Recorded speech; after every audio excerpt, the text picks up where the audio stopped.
markers for me to do. Very nice of them. Yay. Spell phones. Yeah, I don't. I do it too. Pretty casual in my personal writings.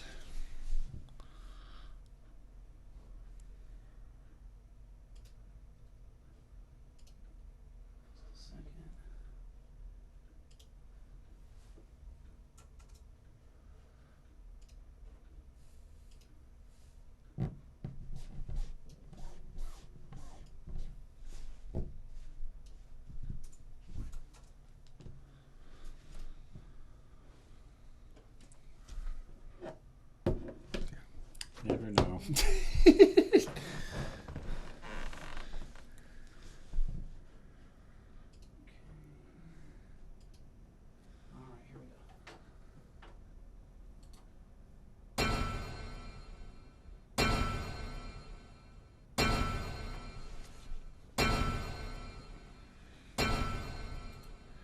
Good afternoon and welcome to Indian Time here at the end of the week. I am your host, Sterling Cosper of the Muskogee Nation News, and of course joining me is Darren DeLon, Muskogee Nation News reporter. Big news coming up this weekend is the first quarterly address from Principal Chief James Floyd at the quarterly session of the National Council. Two big items that are going to be discussed are the confirmations of Gregory Anderson, Secretary of Education and Training, for confirmation in that position, along with Alvin Bucktrott, who's up for confirmation as the Housing Director.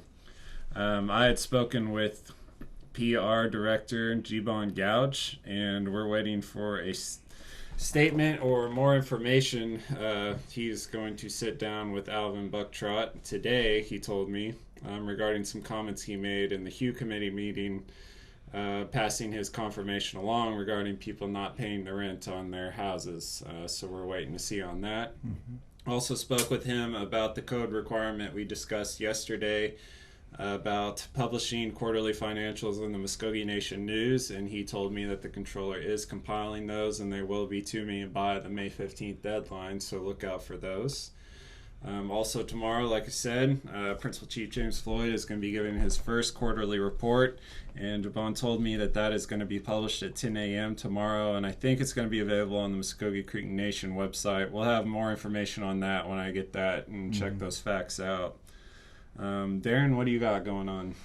Right now is just I'm trying to get a couple of things in line. I'm helping Gary with the radio show. I guess next week he's going to be talking to Ginger, I think her last name is Lewis, about she was a sexual assault victim, and we're gonna. I know she's gonna be doing a little not a meeting, or kind of like a workshop over at the Mound, I think on May 5th. But we're gonna try and get her for the radio show on May 4th to see if she could just talk to us about it. I know she's helping out or introducing the bill, trying to get it on the floor up there at the Capitol about I think on sexual assault. So just trying to get a little bit more detail of what's going on and what's going to be going on and stuff like that. So okay.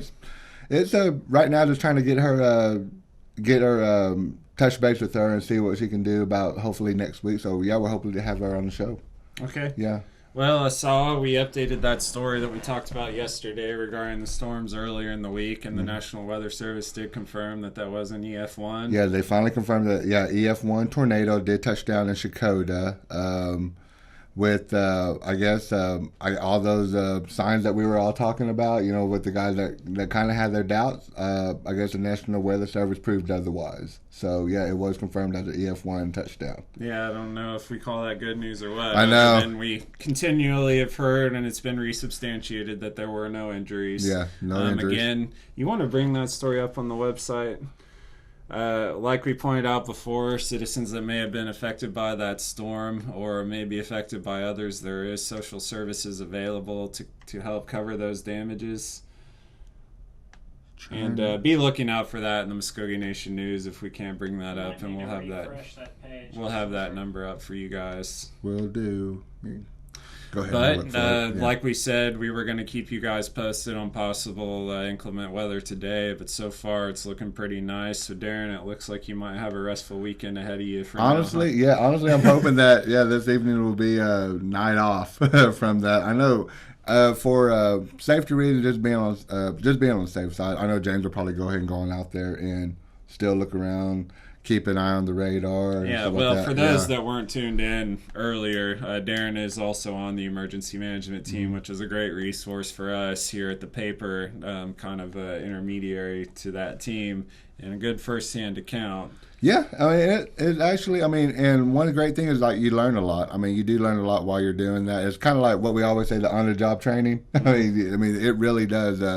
It really goes into that effect. I mean, he's teaching me like, I mean, a lot of people think they can look at a radar a certain way, but I mean, there's a lot more things that go into it. Like, I mean, he knows how just by looking at the radar if it's like a certain direction it's going to go, if it's going to get bigger at that time while it's like going like a northeast direction.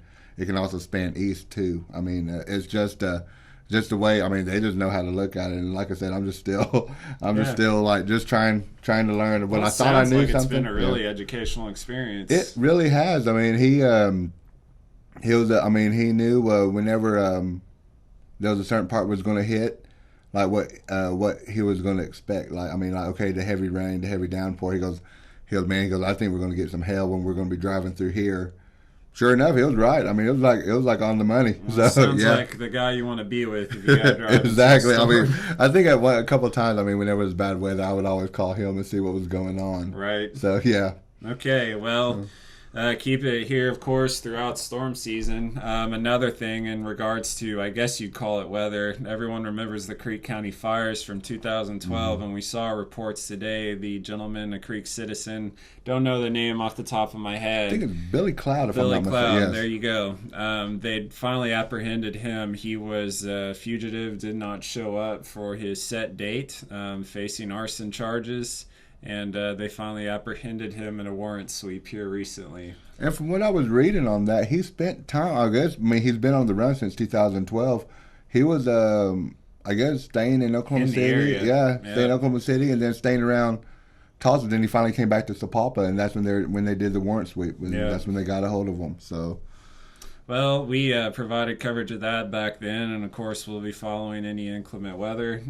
I'll be at the council meeting tomorrow, and stay tuned for our council coverage as usual, and we'll be following up on more specific bills, especially with those confirmations. We always like to talk to those cabinet members. Of course, with housing, there's plenty to talk about there, as you know, if you've been following us. So stay tuned, keep it on Muskogee Media, and you all have a good weekend.